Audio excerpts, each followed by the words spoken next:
Well, good afternoon, everyone, and welcome. Thanks for joining us. Happy New Year, and welcome to season 2 of Water Cooler Conversations. I am Amanda Quintanilla, Victim Services with UTRWPD, and we have Priscilla Palacios from OVAP. This semester, we will be talking about different topics again, so we really encourage you all to continue to join us. And today, we are joined by two guests from the community, from the Refugees of Texas and from Friendship of Women, to discuss the basics of human trafficking. Remember that January is Human Trafficking Awareness Month. So thank you all very much for joining us. And Priscilla, go ahead and take it away. Well, just like Amanda said, thank you, Andrew and Juanita, for joining us. If you all want to just quickly introduce yourselves to our audience. Yeah, sure. So my name is Andrew Gonzalez. I'm the Community Engagement Coordinator with Refugee Services of Texas. We are a nonprofit organization that helps victims of human trafficking, sex trafficking, labor trafficking, and domestic abuse through our Survivors of Trafficking Empowerment Program, which allows us to provide the comprehensive case management services to all victims of human trafficking throughout the Rio Grande Valley. Welcome. And my name is Juanita. I'm from Friendship of Women. I'm the primary prevention educator. And just to give you a little bit more info on what Friendship of Women is, we are a center for the prevention of family violence and sexual assault. And we've been in the community for a while now. I want to say for more than 40 years. We are located in the lower Rio Grande Valley, so we're in Brownsville, Texas. And we provide comprehensive services to, people from the valley or even outside of the valley who have experienced domestic violence, family violence, child abuse, sexual assault, intimate partner violence. So again, we're here for the community. Well, thank you for joining us today. Thank you for taking your time out to give us all this great information we're about to dive into. But before we begin, I just want to give a quick disclaimer, trigger warning for everybody. Just reminder that the content presented and the discussions today could be troubling, especially for our survivors of violence, victimization, or harassment. If at any time you feel that you need to leave the space, by all means, go ahead and do so. We don't mind. We do know that this discussion can trigger or become upsetting. Please treat this session as a safe space and respect the boundaries of others, especially if the views or experiences are clearly troubling to them. So with that said, let's get started with what we want to accomplish today. So of course, January, Human Trafficking Awareness Month. What do we want to learn? We want to hopefully get this information out there to everybody, understand what human trafficking is, because that can be so many things. Identify who it can affect with this great issue, and of course identify those collaborators and those resources around our community. So we're going to start it off. Who wants to take the control here? What is human trafficking, and are there different types of it?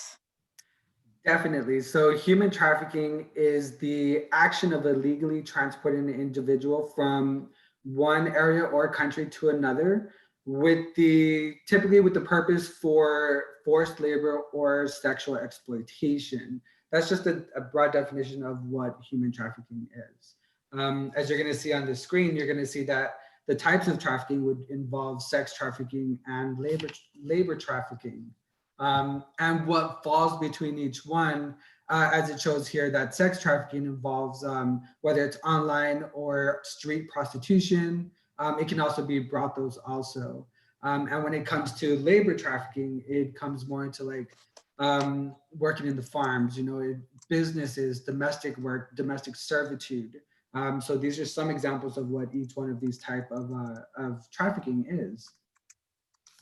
Great. I mean, that's a lot of the times we hear trafficking, and sometimes we just don't understand or can't, that it encompasses just a whole broad of things. It's not just one simple thing. And I know a lot of the times when we're listening to the news or we're listening we're reading stuff on social media, which sometimes we have to be very careful with that, mind you, and we'll get into that a little bit more. But we hear human smuggling and we hear human trafficking. So what's the difference? So human trafficking involves three elements. You got force, which is the threats of violence or the violence. You got the fraud, which is the false promises for job opportunities or other opportunities, but also debt bondage as well. And then you also have coercion, which is the emotional manipulation, the threats of law enforcement or immigration, and then human smuggling. This is where the individual agrees to be smuggled. This is where they agree to be taken from one area to the other. Those would be a few differences. So again, human trafficking has what are the three main components of it? The three main components would be force, fraud, and coercion. So we need to have that for it to be considered human trafficking. Yes. And to easier understand smuggling, it's giving the person giving permission. Correct. The person giving the permission to be smuggled. Yes. Okay. And smuggling is again like what? Well, they are agreeing to be transferred from one place to another, or one country to another. Okay, got it. That's sometimes just hearing those words, it can become just so much to comprehend everything. It's crazy sometimes how things are broken down. Yeah, definitely. So, and go ahead. go ahead. No, Go ahead. ahead. No, go ahead. You're teaching us here. No, it's okay. You're teaching us here. So go ahead. What other information did you want to share? So it's like, how you're saying, sometimes it's very important to know the difference between each of what each one is. So yeah, definitely. So when it comes to human trafficking, because that's of course what we're concentrating on today. What as somebody who might not be familiar with it, or Amanda might not be familiar with it, what do we have to look out for? What are some warning signs, some red flags for me as a person to keep an eye out when I'm out and about? So some red flags of human trafficking that you could keep an eye out for would be the eye contact avoidance. Victims are fearful or aggressive toward law enforcement, lack of identification, and also unexplained bruises, cuts, or any other signs of physical abuse. These would be some good signs to look for. And yeah, go ahead, Juanita. Go ahead. Yeah, I think those are really good warning signs that we should be looking out for. And I'm gonna interrupt a little bit because I feel like those are common ones that we can identify. And Andre and I actually had a conversation yesterday about another more like a red flag that it's not really talked about a lot, or at least in my opinion. Like when we have a lot of people, or in STI testing centers, when we see a lot of people go in constantly, and we know that they're just going in too many times to get tested. That was something that I brought up to Andrew, and I don't know, Andrew, if you want to elaborate on that a little bit more. Yeah, so having multiple partners could also be a type of red flag, because that's where the sex trafficking can come into play, as far as online or street prostitution. So we also work very closely, like for example, with the Valley AIDS Council, who can do these type of testings for the victims as well. Mm-hmm. And that's interesting that you say that it can, looking at, I mean, which there's nothing, if the more partners you want to have, the merrier, nothing wrong with that. But the fact that sometimes noticing these patterns in the different agencies or different resources out there that can kind of trigger somebody to say, hey, you know what, there's something more going on. So going to that, who can be a victim? Like, is it just adults? Like, what is, I guess you could say, the typical victim, or who does this affect? So a victim, it can be anyone, male, female. It can expand adults, minors. One thing we've noticed is that a vulnerable age group that we've noticed is the ages from 14 to 29. So young teens going into young adulthood. They are the population that we've seen that have been more vulnerable to become victims. And why do you think that is? Like, why the younger population? So a young person is vulnerable. You know, they, whether it's for attention, whether you know, not having enough for per se like friends, or they don't do enough, but a young person can become vulnerable based on like what they also do. So traffickers look on their vulnerabilities to try to, you know, locate them or try to make them become a victim. And what are the chances that these traffickers are like um, in a relationship with the victim? I can introduce and I can interject. Go for it. I know I was looking at some stats yesterday from the Polaris project. I was looking at their 2019 stats and going back to the question about, you know, who is like the highest risk.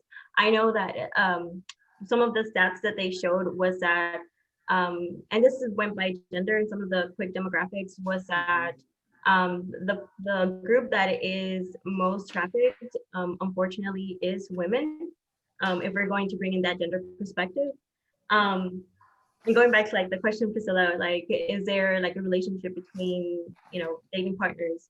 One of the top 5 recruitment tactics that the Polaris Project had was that they are, uh, the persons that are traffickers are their intimate partners, or they like another tactic is through marriage proposition.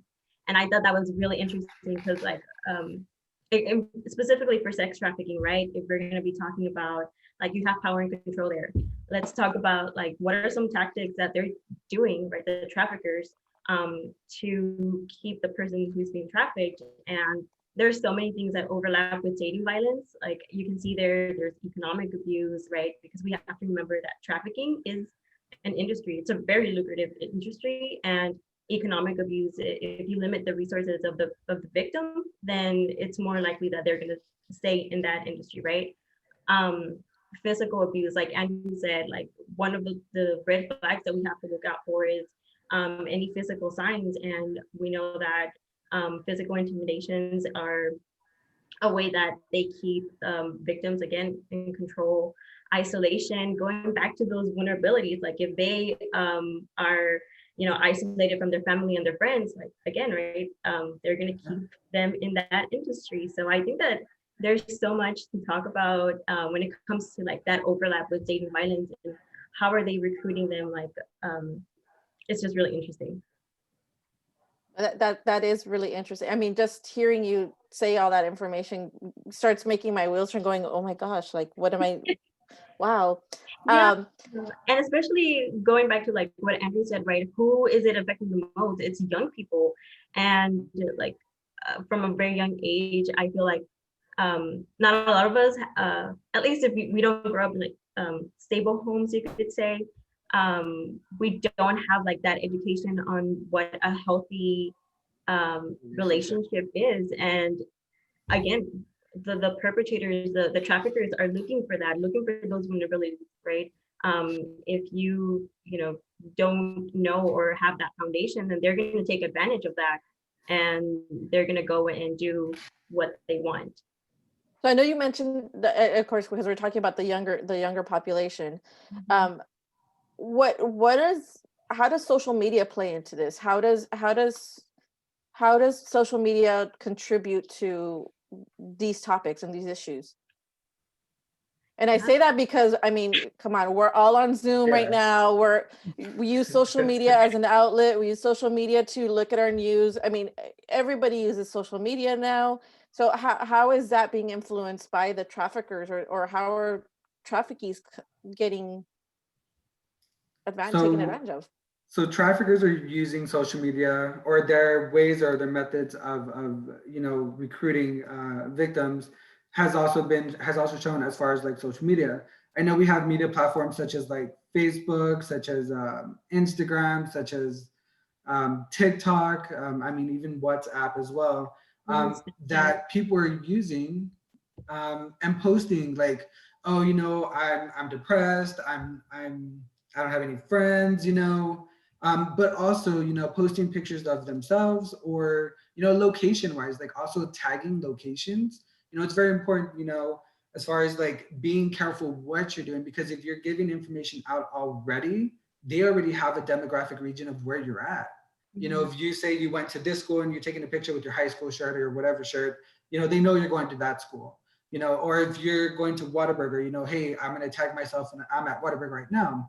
So they can see as far as what radius and what locations and where you go. So traffickers are using this method, as a way of, hey, let's start recruiting more people, but let's go more social media. Let's use this platform. Yeah, I think Andrew brings up a very good point about like uploading pictures and showing where you are. Even if you're not tagging your location, it makes me think of that the TV show or the TV series from Netflix called You, where like the guy follows the main character follows a girl he is just wanting to be with, and he imagines like this whole relationship, and he starts to stalk her, which by the way is also National Stalking Awareness Month. So let's talk about that too. But he That's the literally next podcast. he follows her on Instagram, and I think her profile was private, and so he sent in a friend like to get accepted and whatnot. And once he get accepted, he starts to like use the pictures that are on her profile and puts them on Google image or something like that. And that's how he finds the location, which is just really scary to think that, even if like, again, right, even if your account is not Private. and you're not tagging your locations, people can still find you and find the area where you're at. So yeah, just make sure that you're not tagging your locations, and make sure who you are accepting those requests from. It's someone you trust. If not, just don't accept it or block them. So what other safety online tips would you give for somebody who, I mean, especially if they have younger kids, younger siblings, what would you tell them when it comes to just social media in general, or just online internet in general, and not, hopefully they're not having to fall into this circle of what we're talking about? Yeah, I think that especially for teenagers, right? We don't want to shame them into using social media. Like that's not our goal. We want to trust them as much as we can and just give them like the right tools. But warning them like, hey, there are people out there who are going to be using social media to do bad things. And so just be mindful of who you are accepting, right? Who you're accepting. If you're on Facebook, who you're accepting requests from. If you are on Instagram, if you want to put it on private, then make sure that you are only accepting those who you know, who you trust. And even if it's already public, you can block them. And on Snapchat as well, don't just accept any followers, because Snapchat, I feel like it's a little bit more dangerous in the sense that you can chat with anybody, and those messages might, not be deleted. So just make sure to be safe out there, especially if someone, is pressuring you into sending sexually explicit pictures. I don't want to shame anybody. If you are the person who sends nudes to your boyfriend or girlfriend, like, that's cool. But if you're doing it because you're feeling pressured, or if you're doing it because you feel like, oh, well, my partner is not going to love me and whatnot, don't do it, right? I think my point is just think twice before you send something like that. So I think those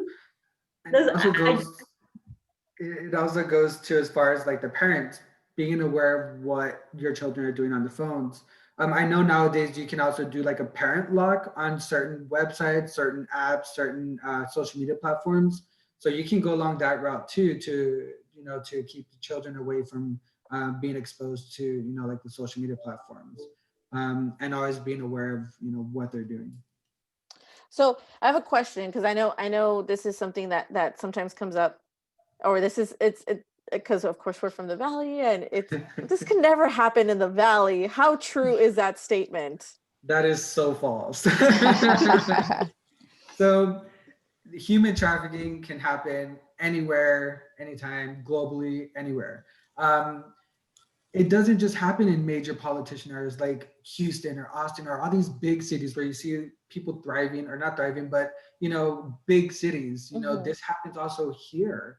Being the Rio Grande Valley, we're so close to the border. We're so close to all these other places where you don't think about it only not happening here.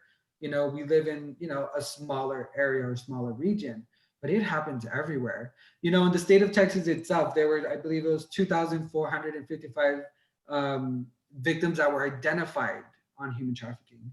And I think about 805 cases were of sex trafficking, and 111 cases were for labor trafficking. So, that's just Texas. Imagine down here, because we're so close to the border.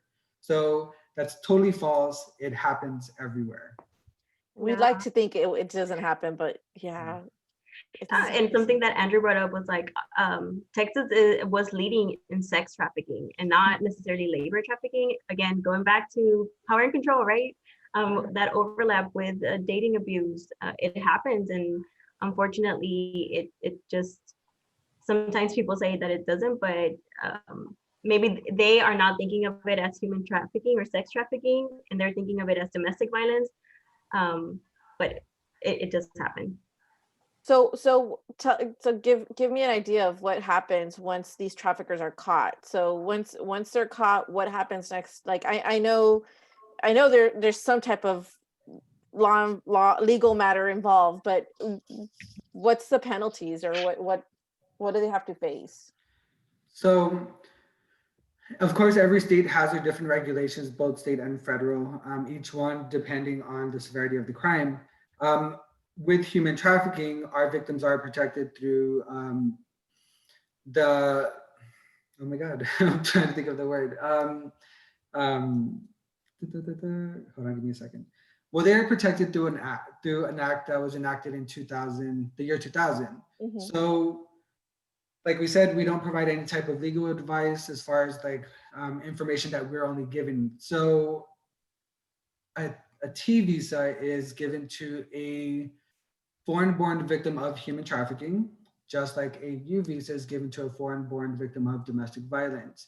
Now, we work with different entities and different immigration attorneys, such as Texas Rio Grande Legal Aid. They help out our adult victims through this process. And then we will also work with ProBar, and they assist the victims throughout this process. Now, remember, that's just they have to be granted to you. They're not automatically going to be given to you. So the main goal is for prosecution. The main goal is to make sure that the trafficker is prosecuted and paid for their crimes. Make sure that they pay for their crimes. Well, that's good to know. I mean, it's good to know that they're not just going to get a slap on the hand and probation or anything like that. So there's and you said this was federal, and there's federal and state laws that go into effect with both. Oh, that's good to know. I mean, that's really good to know. So I know Amanda shared some information with us when we first met with you all about talking about this topic. But what would you tell somebody like me or Amanda, or anybody here that's listening into us today? What should they do if they see an instance, or they believe somebody they know or somebody they might come across is being trafficked? What would you tell that person to do? What advice would you give them? First and foremost, do not put yourself in front of it. Your safety is very important. The last thing you want to do is put yourself in harm's way. Next thing is to call law enforcement. If you can provide any type of identifying markers or identifying information, report it to law enforcement so they are able to take the type of report that's needed. That way they can do what they have to do.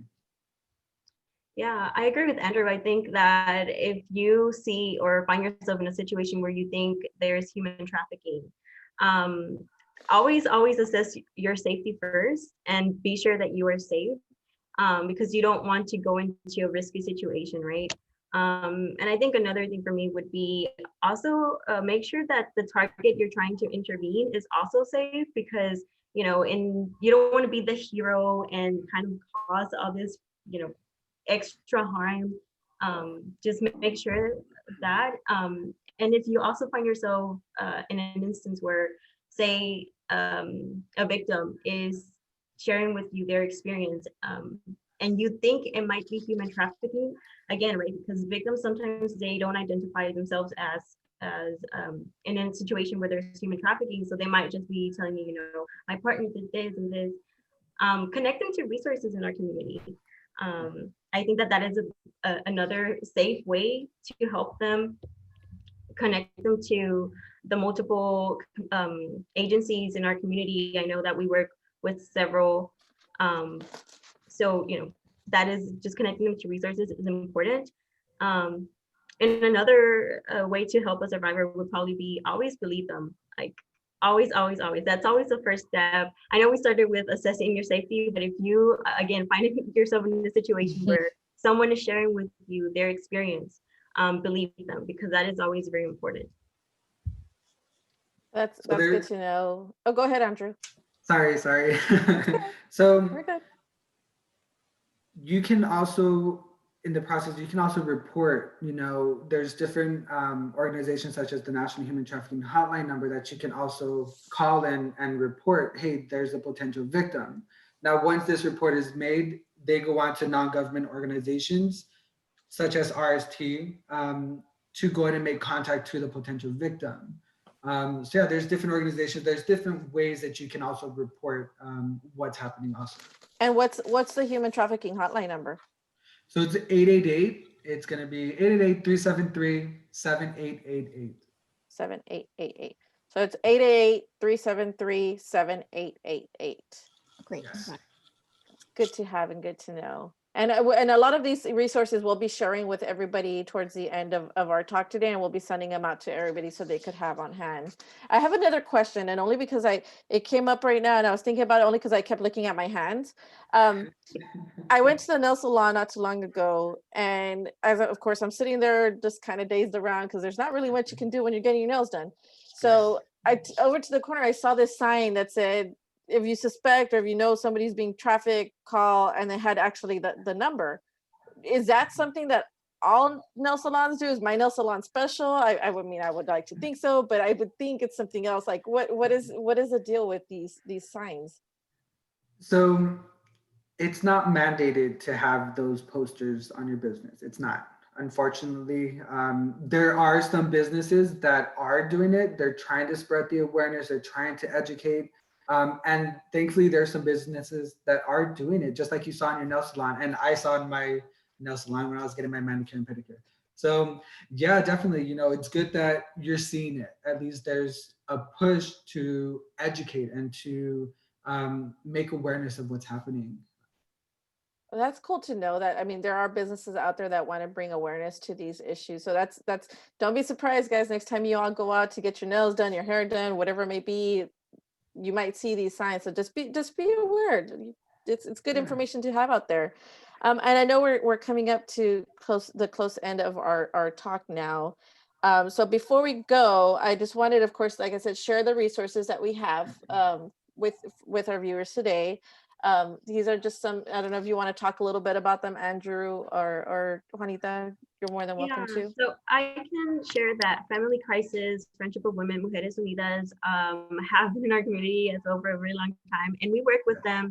I know that if there's the specialty, they are commonly referred as domestic violence shelters, but again, because we all work together to combat human trafficking, we're all connected, and they are connected as well with Common Thread and Refugee Services of Texas. So if you find, again, right, if you know of a victim of human trafficking, they can definitely just go and call Family Crisis, Friendship of Women, or Mujeres Unidas. And then some of the other ones that we added on here were these other resources and agencies that are in our community. I don't know if y'all want to just touch up a little bit or good. Yeah. So La Posada is a shelter for victims also as well. The Mexican consulate, they've been very helpful as far as helping us getting the information that we might needing, or we work in partnership also. We're all very aware as far as the National Human Trafficking Hotline, Be Free text line. That is another way to also report human trafficking. And also as far as, getting in contact with somebody if you can't call somebody. So you can always also text them. And also, as it states there, to support or to report suspected human trafficking to law enforcement, there's the number also. And then you can also call 911. Well, thank you, Andrew and Juanita, for joining us today. Before we go, I just want to know just one more little thing. What would you like our viewers to take with them today? What little piece of information, if they didn't get anything out, hopefully they did, but if they didn't listen to anything, what little key would you want them to just really, really remember about human trafficking today? Oof, that's a good question. The awareness, I think that, and I'll go first.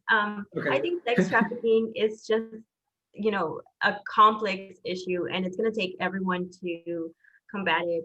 But in the meantime, know that there are resources in our community that are willing and wanting to help you. Even if there are so many out there, like, y'all shared. So, yeah, that there is help here in the Valley. And that, we're here for y'all. And spreading the awareness and educating, we want to make sure that people are aware, what to look for, what signs to look for, or how to do it. The information we provided are, key factors to help you be able to identify these markers that, on sex trafficking or labor trafficking or human trafficking in general, and dating violence. So the information is here. We want to make sure that we pass it on, and we want make sure that people are aware of what's happening, not just in other places, but in our home, the RGV. Well, thank you so much. All of this was great information. Like I said, we will be sending this information out to all our viewers that joined us here today.